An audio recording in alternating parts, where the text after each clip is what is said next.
আপনার কি প্রয়োজন? আপনাকে। বাহ, মাশাল্লাহ, আকাশের পূর্ণিমা যেমন আসলে আমার খুব না সুন্দর বান্ধবী। আমি আপনার একমাত্র দেবর, আপনি আমার ভাবি একমাত্র। আমার ভাইয়া খুব ভালো, আব্বার বাধ্যগত সন্তান, যা বলে তাই করে। এই যেমন পাঞ্জাবি পড়তে বলছে ওটা পরে আসে, আমারে বলে না, আবার আমার কিছু বলে না, আমার আবার খেলে আব্বা ঝাড়ে।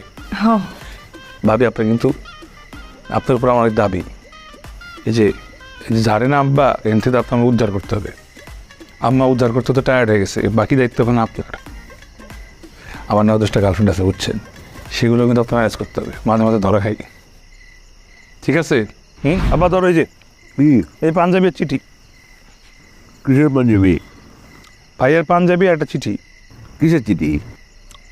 আরে মানে পড়ো না, তোমার জন্য লিখছে, নিজের হাতে, মুখে বলতে পারবো না, তাই লিখছে, পড়ো।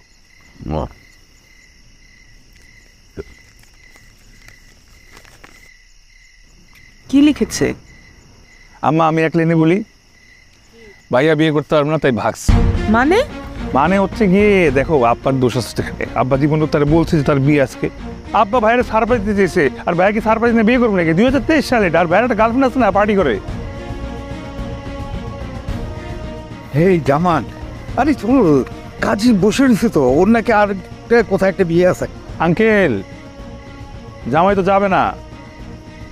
আমার থামু, জানবি তো, মানে জামাই ভেঙে গেছে। কি বলছো? দেখেন, আপনার মেয়ের বিয়ে, আপনার মেয়ের আপনি জানাইছেন না?